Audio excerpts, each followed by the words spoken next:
Hey everyone, I'm Madonna Guy. This is David Shield, holistic counselor, naturopath, and we've been chatting a Hi. little bit about curiosity and how, uh, well, I was somewhere recently, and it's very interesting when you're around people who have no curiosity, how it immediately stifles conversation, for example, Mm. or it puts you in your box so that you are pretty much told, don't go forward, don't collect $200. It's sort of like, don't keep talking about this particular thing. So a lack of curiosity can be demeaning. It can be, but from, so it can be quite insulting. But from the other perspective, it can stop us finding solutions in life. Well, that's interesting because the opposite's the same. So it's curiosity must be related. So I was reading a book by a friend of mine who used to be a police officer, and he was talking in the book how things where people do things like profile people. Do you know what I mean? Like racially, or this is that type of person. By they got to, that's a brick wall Right. because you've Because already once you made it. say they're 20 to 28 years old, they're male, they're white, they're, um, And intellectual, they're straight A student, blah, blah, blah. yeah, and so what happens then, curiosity stops. And he found not only situations like that, there were situations where they knew that people had other things to say, but they Right. were holding it. Do you know what I mean? 'Cause investigations and that sort of thing.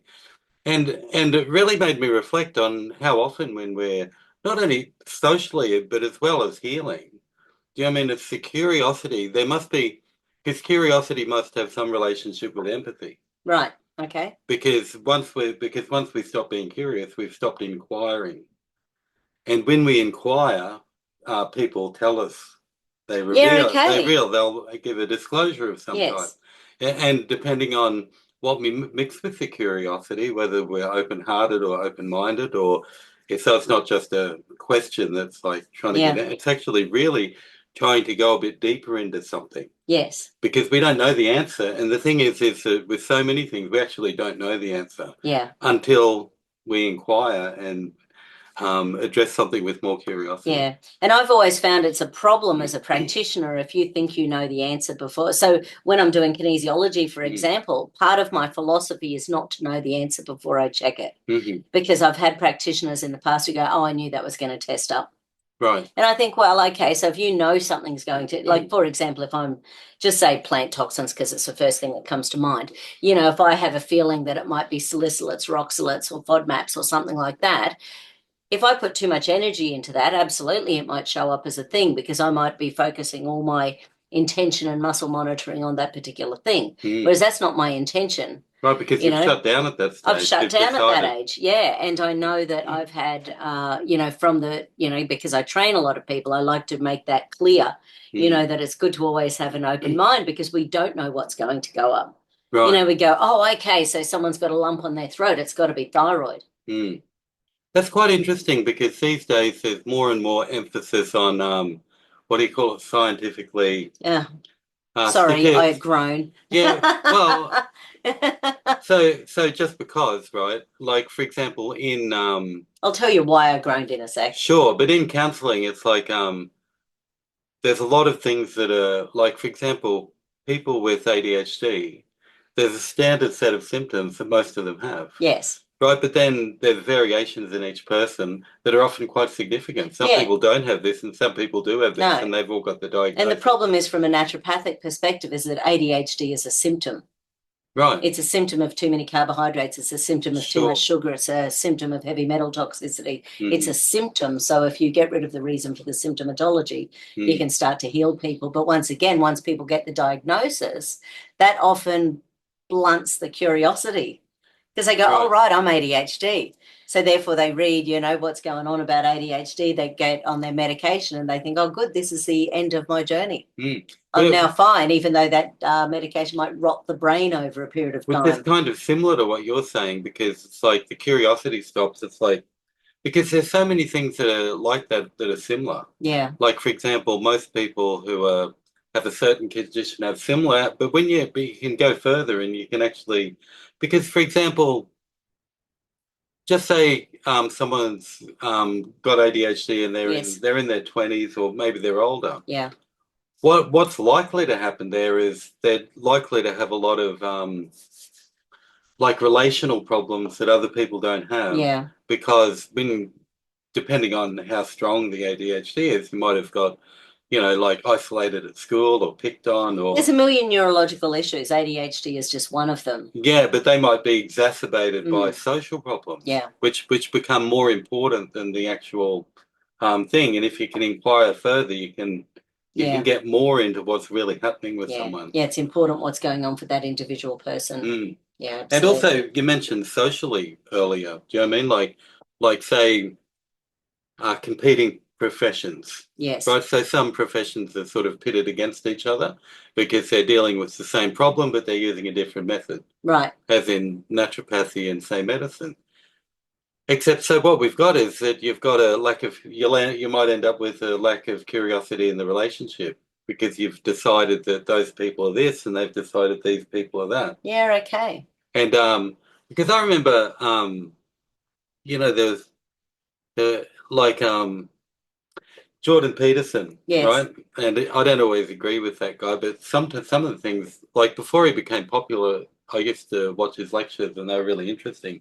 And one thing he said about that, and he didn't say curiosity particularly, but he said that, but he was talking about how if you, and really he was talking about curiosity, he goes, if you do this, you can go into an environment where, just say you're a member of a certain political party, and you go to a meeting for the other group. Now, if you go there to argue, you're likely to get kicked out. Yes.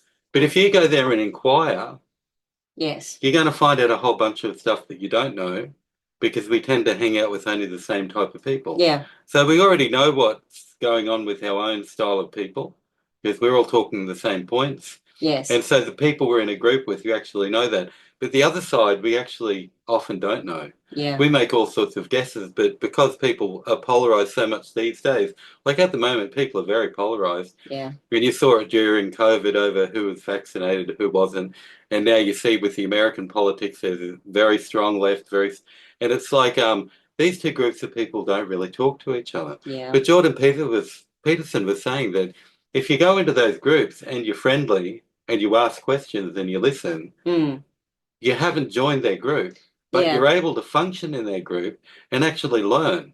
Yes. But once we're closed off, Yeah. and so curiosity can be because often we're guessing what the other group's thinking Yeah. because we don't talk to them. Well, it was like when and not meaning to get political here, but it was I've loved Robert F. Kennedy Jr. for a long time because I follow his website, Children's Self Defense. And going back about 10, 12 years ago, I was having a look on there for one of my damaged children who was in here, and I found an article on his website about people who had had this particular medical intervention in Australia and looking at the statistics. Okay. And I thought, well, that's interesting. I'm looking for something, and here it is, this particular thing about Australia. So, I've often recommended people go to the website. If you're worried about it, just go in there and check out, what's actually being out there in data, because it's often hard for people to find. So it's quite a nice little website. Actually, people are really smart and they don't know how to find things. Yeah, so I love the Children's Self Defense helping website. people. Yeah. And another one is called cmnnews.org, I think. So it stands for COVID Medical News. Oh, okay. .org. It's something like that, CMN News, and it automatically wants to switch it to CNN. And everyone switches off. No, just joking. Anyway, but the interesting thing was RFKJ rang Trump after he got shot, and they had this 3-hour conversation. And it was at the end of that RFKJ went, well, that was interesting, because he's never thought that he would have anything in common with Trump, and found that there was not, because he was open. He's listened to so many people for hours and hours and hours. He's written a couple of books. He's, really smart guy, RFKJ. So after this 3-hour... He was a legal force. He is. That's his experience. He's won against glyphosate. He has won against, sort of CDC about a couple of things. So, he's a smart boy. So anyway, so that's what made him start, flipping his brain in relation to, well, how can I? And he prayed on it, and he decided that his main goal in life was to help the children. That's all he cares about, is making America's kids healthy again. So, but if he hadn't have gone into that conversation with an open heart, because it would be easy just to ring up and say, oh, sorry, you nearly died today. It's another thing to actually then allow that conversation to start when you feel like you're diametrically opposed to someone. That's right. And because often we're not. And something I was thinking about the other day, because, everybody's got group problems at the moment, or splits in their groups and that sort of thing. And I was thinking that, it's like people get in groups, but nearly everyone, if you talk to them one-on-one, you'd be fine. Yeah. Most people one-on-one, you can manage it. But the problem is when people are thinking of their group. Yeah. Right. And one-on-one, if you have a one-on-one conversation without nearly anybody, you can often overcome the polarizations. Yeah. Just by being one person and not having your group hive mind, in the back of your head. Yeah. Do you think that's true? I do think that's true, and I think that was the thing when I had these uncomfortable conversations in a situation a few days ago, was that firstly I wasn't expecting it, and I realized how lucky I am in my little naturopathic bubble, because it's exactly that. I'm in with clients who love me. They keep coming back. I sort of have this beautiful little world where, I say what I think and I'm respected for it. So then you're in another realm and you're not expecting to have a confrontation about something. Right. And that just sort of triggered big stuff emotionally. And I go, right, I like my bubble. Right. But that's why it's good to be curious about the other side. And I was going to say with the curiosity as well. So, we do the amygdala so within kinesiology, the LEAP program that I do, I often balance the amygdala, and the main 5 points are: something can switch your pleasure reward centers off, it can pop you into fear, threat, danger, it can pop you into an old pain and punishment circuit, pop you into a escape, submission, freeze, or it can make you be rage, angry, that sort of thing. But in another list that I've got with the amygdala, there's 24 different things, and one of them's curiosity. Oh, right. So it can totally either flip your curiosity so that it's switched off, because the amygdala goes, why would I want to be curious? Curiosity's dangerous. Curiosity killed the cat. Or if people are hyper curious, that can be just as dangerous. You can go, oh, let me try some heroin. That'll be good fun. Let me try jumping off this cliff. That'd be good fun. That heroin. So, very interesting when you start. So there's two sides of the coin, of course. And some people want to experience everything, Right, and they like the dopamine or the, that hit or that rush, trying something new, which can put them in dangerous and ultimately deadly potential situations. Well, that's especially like that with teenagers. But with adults, it's like, I'd say, from my observations, is that as people get older, they close down more, and the curiosity probably becomes less. Right. And we get set in our ways. I think that's what Okay. And that means in one sense we've lost curiosity for things. Yeah, right. Interesting. And because I'm really focusing, because curiosity has to be a creative thing. Yes. And I think it also has to be a part of empathy. Yeah. Because to go there with somebody, you have to be curious about their... And I remember a line from one of from a book, basically, and someone was chatting to a yoga instructor who also happened to be, obviously, and it was a book, and she was a PhD in something. Anyway, whatever. So they were asking her, well, how are we going to find the solution? And she said, well, you ask for it.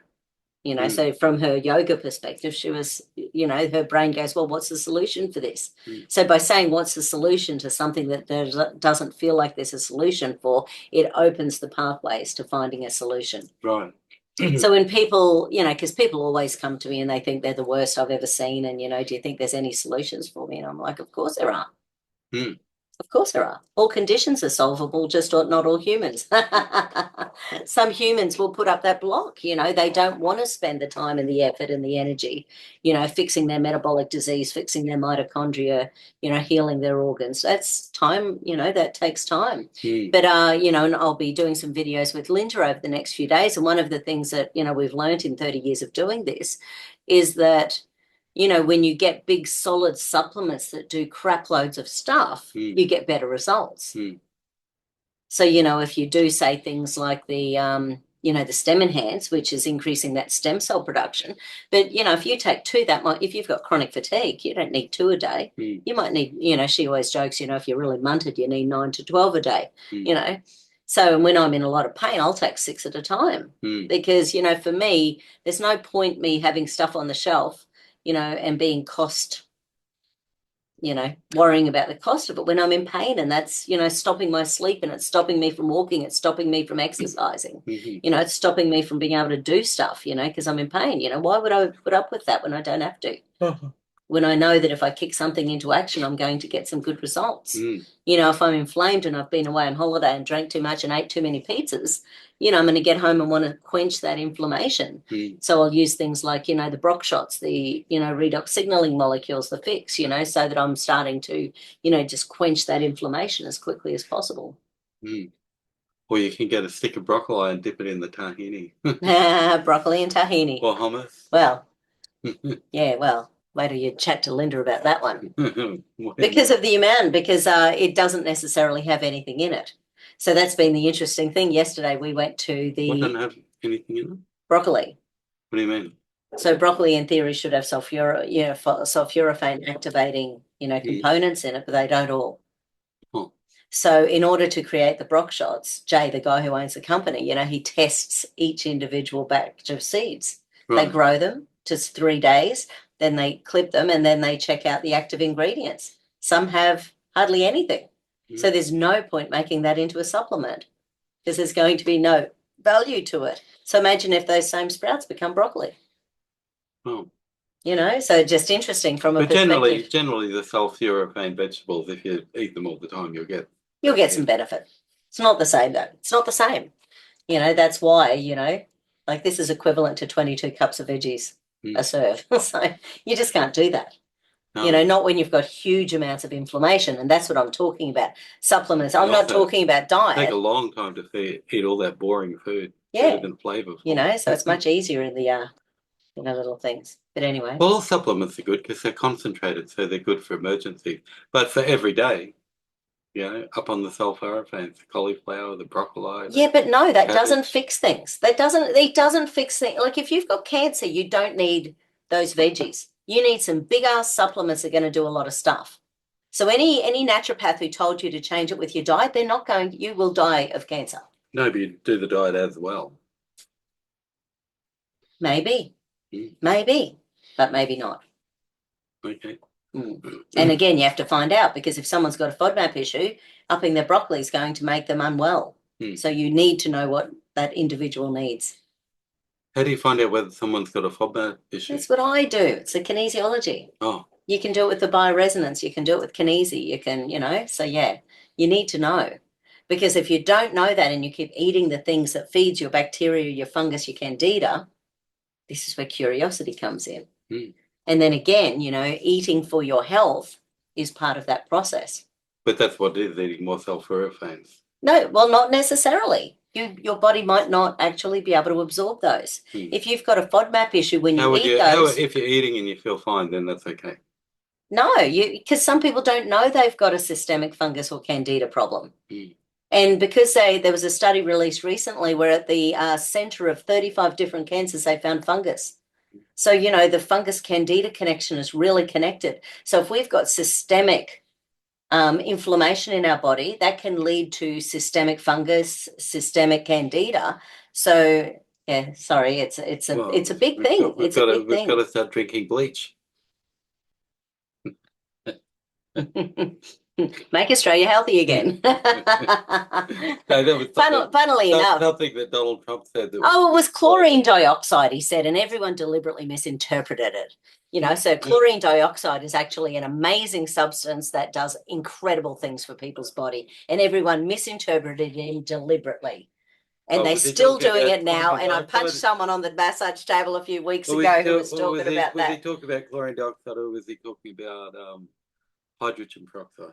No, it was no chlorine dioxide. No, he had really smart people on his team who were talking to him about lots of stuff. No, and if you go back and listen to the damn thing, he said chlorine dioxide. Yeah, I was only staring you. I know you are. Anyway, but curiosity. So the thing I liked about, the thing I like about health is that because Linda and I have been working together for 30 years, as of January, we've known each other 30 years. That's a long time. Mm. And luckily, yeah, so let's introduce Linda, you know, so we'll be doing a couple of little videos over the next few days. You want to sit here, maybe? You know, so we were just, in fact, just to chuck this, we've been talking about curiosity, and I was saying how a lot of naturopaths, if they don't have any curiosity, it's really hard for them to get to underlying, you know, solutions for people. And you Hard know, to do anything. it's hard to do anything, and it's part of the amygdala thing. So you know, there's 24 points with the amygdala, and one of them is curiosity. So the amygdala itself can switch off curiosity when it becomes too damaging and dangerous, and which is sort of interesting. But we know that look that people get when we're talking to someone, and they just get this, there's no way I'm going to do that. I used to see this guy, Norm, for kinesiology, and every time he'd say, you know what you need to do, Madonna, you need to do 3 hours of meditation a day. And I would not only feel it, but I would say, I'm never going to do that. No, well, hey, What else can you do? He And could where do you start it get- with 10 minutes. I mean, like Yeah, 3 it's hours. like, come on. 3 hours. He goes, you're never going to sort this stuff out. Yeah, then I you've go, got- yeah, you're then you've right, gotta I'm go not. to a 10-day silent Yeah, no, retreat. I am not that person. So anyway, yeah, so curiosity. Mm. So I think that's really important to just be starting every conversation if we're, you know, interested in having real relationship with human beings, you know, without that block up, because so many people have got blocks on the planet at the moment Because of a lack of curiosity. because of a lack of curiosity. I even filled out, Because once you've already decided, this is what we were talking Yeah. about. yeah, Yeah, blocks that off. And Yeah, it also, does. empathy must have a curiosity element. I've noticed a big difference kind of traveling with people, and it might be getting slightly better, but you know, particularly when you go down to Melbourne, people who just got that kind of institutionalized with being locked up. right. It's really changed the way they can or can't kind of interact, or whether they want to interact, and they've just got really used to, you know, their own zone. And it's kind of quite sad, because I've been holding, you know, I hold talks and things, and then some people are like, you know, particularly a year ago, they're like, oh my God, it's just so nice to be out with people learning something new. Yeah, Yeah. Well, they got really locked up down there. they sure did. Yeah. Mm. Might have been the longest on the planet. I think it was. I'm glad I was Yeah. here. Yeah. Mm. Yeah. Yeah. I've certainly done some amygdala work on people from Melbourne. Yeah. Yeah. Yeah, and we did a distance healing for someone from Melbourne a few weeks ago, and she was saying that From the hinterland. she just feels like she's in the twilight zone because everyone she's still working with is still believing all the last 4 years stuff, and they discuss it. So she just shuts down her throat chakra every day, just working with these human beings. Yeah. Very We interesting. can't relate to that. No, we can't relate to that. So yeah, curiosity, be curious. Well, even with those people, to be curious, the people on the other side. I think Right. that's even more important.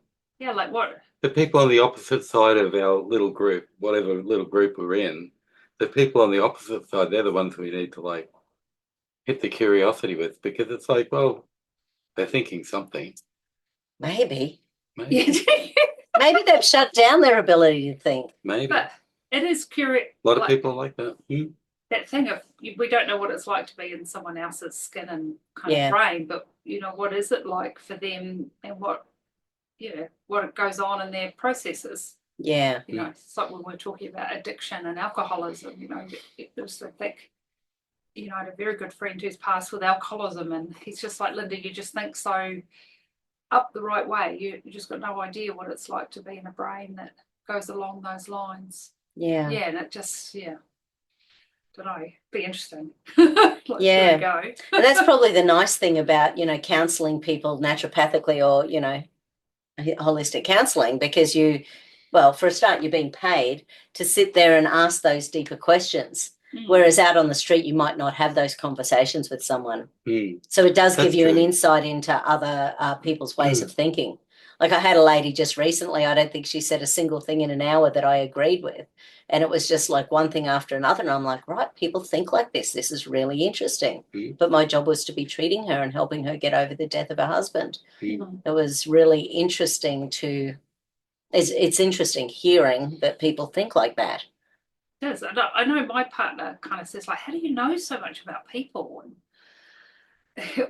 And all these sort of things, like, oh, you've been a therapist for 10, 20, 30 years. Yeah. And it does expand your experience. I know that's one of the beautiful gifts of it. Yeah, absolutely. Yeah. And we're not doctors, so we're not stuck with 2, 4, 6, 8 minute consultations as well. I We just get actually get dizzy. to know people. I get dizzy. Like if people were coming in and out, I'd be like, oh. Yeah, I've got a friend who does 15-minute fat loss consultations all day. He can see 60 people in a day. And I'm like, oh God, I can't think of any. Oh, not that there's anything wrong with weight loss, but man, that would be, because I would never know if I'd said the same thing to the same person, because it's that sort of thing, when you have two clients in the same day and you think, have I said this to you yet? And you go through the same spiel about, say, sulforaphane or about Stemmonans or about estrogen dominance, and it's just like, same conversation. I've done this 12 times today so far. Let's do more video content. Yes. Write more ebooks. Beautiful. Excellent. Thanks, everybody. Keep curious. Keep curious. Yeah. Life is good.